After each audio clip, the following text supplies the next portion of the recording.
Hey everybody, hope your Friday is going well. I know we're all looking forward to a great weekend. Tonight we're looking at the parable of the unjust steward, which is found in Luke chapter 16 verses 1 through 3.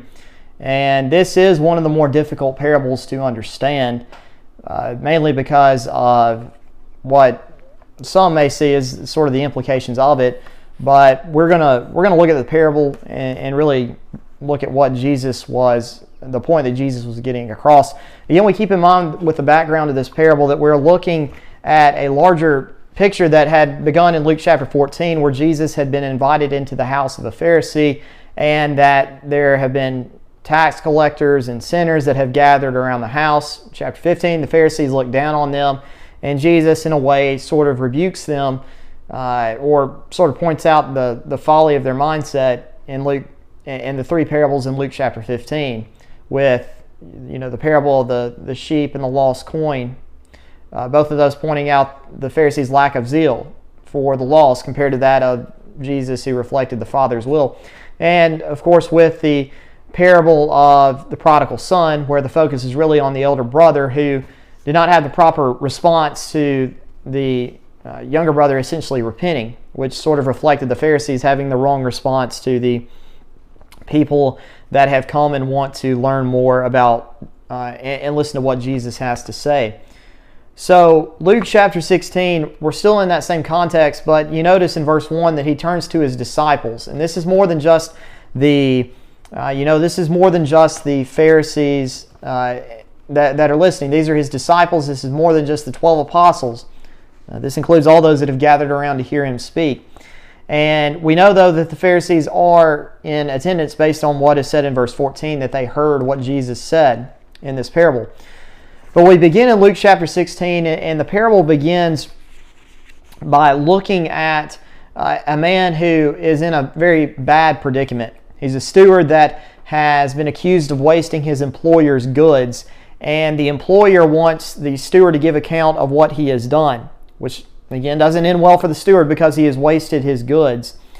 And really, verse 2, the employer sort of gives a notice of firing. He doesn't necessarily fire him right on the spot, but the idea is that the steward's going to be fired, but he's not quite out of a job yet.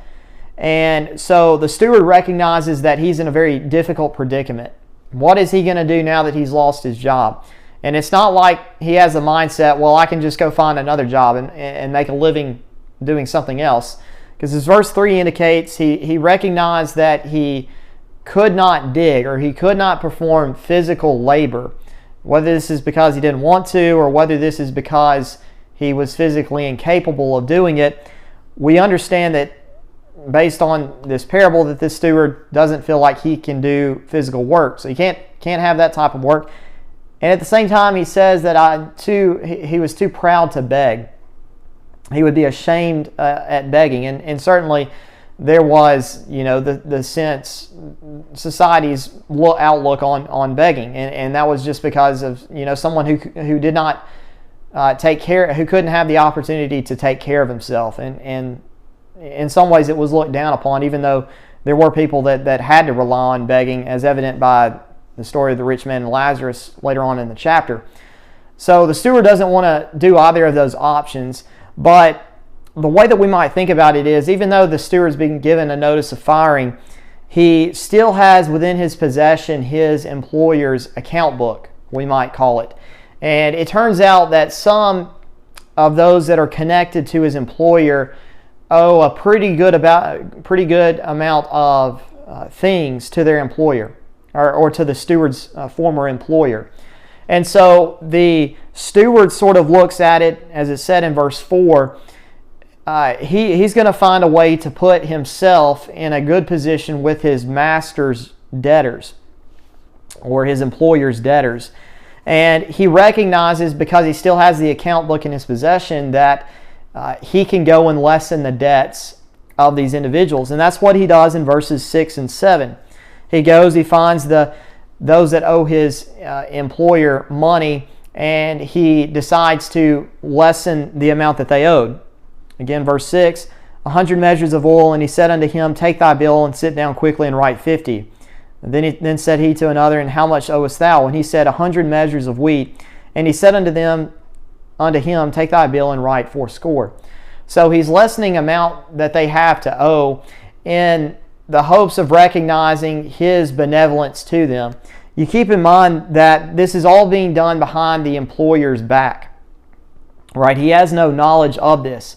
At the same time, those that owe the employer, the steward's employer, money, they don't recognize that he has been fired and that he, in a sense, really doesn't have the authority to do it. But because he still has the account book, there's really nothing that the debtors could go off of that would suggest that he's still not acting, that he's acting differently than acting on the behalf of his employer. That's what they think. They think he's sort of the steward's acting like he always had, working for his employer. And that's important to keep in mind, because when we come to verse 8, this is where it gets interesting, because you have sort of an unexpected statement that comes from the steward's former employer. Because if you think about it, you would expect the employer to look at the steward and be mad at him, to condemn him for what he has done, because really he's lost out on money, because now these individuals don't owe quite as much. So financially, in a sense, he's lost out. And at the same time, it's not like he could do this, but it wouldn't look great on the employer if he went back to those that had owed him, that had their debts lessened. If he went back to those individuals and said that the steward really didn't have permission to do this, and so we need to restore how much you originally owed. And he could have done that, but it wouldn't have looked great on the employer to do that, because it in a sense, it might kind of show him as not being as benevolent, maybe. And some commentators have suggested that if he were to have done this, he might have hurt his reputation among others for not being known as a very compassionate employer. Whatever the case may be, verse 8, it says that the Lord actually commends the steward because he had done wisely. And when you think about this, some may come to the conclusion that what Jesus is doing here is condoning this man who has been dishonest about his work and has essentially lied about it. But that's not what he's doing at all. The employer in this parable just recognizes that the steward has essentially at this point done whatever it takes to make sure that he has a future now. Because at the beginning of the parable, his future was very much in question because he had just lost his job. But now the Lord the parable recognizes that this steward actually has, a future now, and he doesn't have to worry about that. And what's followed is, in verse 8, is for the children of this world are in their generation wiser than the children of light. And the point that Jesus is trying to get across here is not to focus on the dishonesty of what this unjust steward had, so much so as it's trying to focus on the pursuit and the desire that this man had to make sure that he was right financially. And the idea here is about the zeal that this man has, because the end of verse 8 again, for the children of this world are in their generation wiser than the children of light. Because you think about with somebody financially, right? If they're in a tough position, they're going to do whatever it takes to survive. Some people, that's what their focus is in life. They're going to do whatever it takes to become more wealthy, or to have a better job, or to have a better home. And you can see the zeal and the desire that is in their pursuit once they accomplish their task. And what Jesus is saying is that the people that have that same type of desire towards physical things, Christians need to emulate that desire when it comes to heavenly things. And we'll talk more about this with the application, but again, we're going to point out something very, very particular about this verse in terms of the application. But it continues on, verses 9 through 13, in a way further expounding upon verse 8. Verse 9, Jesus says, I say unto you, make to yourselves friends of the mammon of unrighteousness, that when ye fail, that they may receive you into everlasting habitations. Now, when you look at this verse on the surface, you might think that here Jesus is condoning making money by illegal means, because he says, make to yourselves friends of the mammon of unrighteousness. But that's not really what's going on here.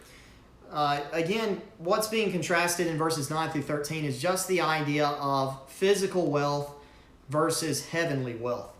And when you're thinking about mammon of unrighteousness, really what's being emphasized here is the fact that no amount of physical wealth or money that you have can ever make you righteous in the sight of God, right? It's not like you can buy a good standing with God. You know, God can't be bribed in that sense. And we might just think about this in the idea of, you know, money that sometimes leads to unrighteousness, or just the general sense that money cannot bring about righteousness, right? It's not inherently a bad thing, but as 1 Timothy 6 verse 10 says, a lot of people struggle spiritually. A lot of people are unfaithful to God because of their love of money, the pursuit of it.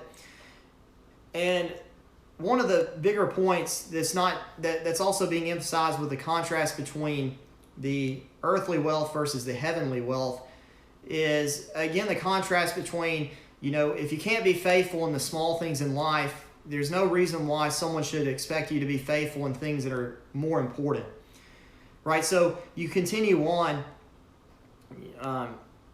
verse 10, he that is faithful in that which is least is faithful also in much, and he that is unjust in the least is unjust also in much. If therefore ye have not been faithful in the unrighteous mammon, who will commit to your trust the true riches? And if you have not been faithful in that which is another man's, who shall give you that which is your own? And so, just a practical aspect again, if you cannot be faithful in the things that are less important, right? If you can't be faithful in what you have in terms of putting it to use in terms, again, of helping out the kingdom of God or helping out the church and making wise use of your possessions, you know, why would you be expected to handle correctly things that are more important, earthly or heavenly possessions and things of that nature? Right, because if you're faithful in the small things, you're going to be faithful in the greater things. And at the end of the day, physical wealth, it is something that is much smaller than heavenly wealth in that sense. So, point again that Jesus is trying to get across here is, again, when you think about your physical possessions and what you're tasked with, be faithful in that, because you know, if you can be faithful in that, faithful in what you have and using it wisely, you know, there's not going to be any question about you being faithful in things that are more important, things that are spiritual in nature. And you think about this in light of, again, the Pharisees that are here, right? Because the Pharisees, in a sense, have been entrusted with the law of Moses in terms of studying and knowing it, but they had failed a lot in their job. At least chapter 15 portrays that the Pharisees that had assembled there had failed in their job because they didn't have any compassion towards those that were lost. And when you think about it, if in this sense, before the church is established, that you've got these Pharisees that don't care about the spiritually lost under the law of Moses, how in the world would you expect them to suddenly care about those that are spiritually lost when the church is established, if they haven't proven themselves to be faithful now? And I think about that. I think about what Jesus is saying there, again, in light of the context, in light of the Pharisees who were listening in on these things. The same thing going forward with the disciples that he's talking to is also true, right? If you can't prove yourself to be faithful in terms of striving to be obedient to God under the law of Moses, what would make God think anything would be different for you under the law of Christ if you're not doing it now? And I think that's a very good point, a very practical point that's being emphasized there. And so verse 13 is really the gut check, right? No servant can serve two masters, for either he will hate the one and love the other, or else he will hold to the one and despise the other. You cannot serve God and mammon. And that gut check is not just for them, it's also for us. And that's where we come into the application, because we think about verse 13 in light of verse 8, and it really goes back to, where do we have our eyes focused on? Where is our attention at in life? Because you think about it, sometimes it's easy for the children of the world. They're often successful in what they pursue because they have both of their eyes focused on whatever their goals are in this life, in this physical life. And you think about that in contrast to us as Christians, because sometimes we don't have both of our eyes set on heaven. Sometimes we have one eye set on heaven, but we have another eye set on the things of this earth. And so, in a sense, our attention is not devoted wholly to where it needs to be. And sometimes that can be why we're not as successful in the work of the church if we don't have our full attention devoted to it, and instead we're prioritizing other things. You know, you just think about the very practical principle, where you spend your most time working, that's what's most important to you.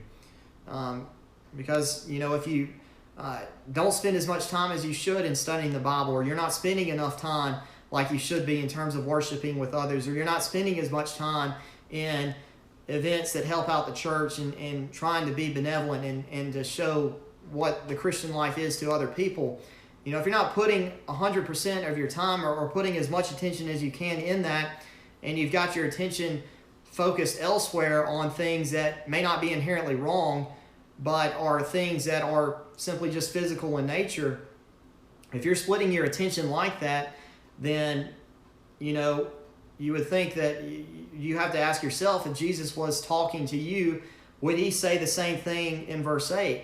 You know, that the children of this world are much wiser than you because they've got their attention focused on one thing. Whereas you, and I put myself here, if I'm in that situation where I've got my attention diverted to two different places, you know, Jesus could look at me and say that the children of this world are wiser because they've got both eyes focused on what they pursue, whereas I don't have both of my eyes focused on the pursuit of heavenly things. So that's a point that we could bring out here. We have to make sure that our attention is fully devoted towards that which is heavenly if we want to have the right desire that God requires of us. At the same time, just another point of application is, again, we need to make use of what we have and to make use of it wisely, right? Our money, possessions, the time that we have, again, how are we using all of these things? Because even though these things are temporal in nature, they sometimes can help bring about a greater spiritual benefit, you know, in terms of what we do with our time and what we do with our money, which is why I know we take time out for pantry items and things like that. And that's, you know, that's just one example, you know, about how we spend our money wisely in the hopes that, you know, maybe we have an effect on somebody later on in a spiritual sense.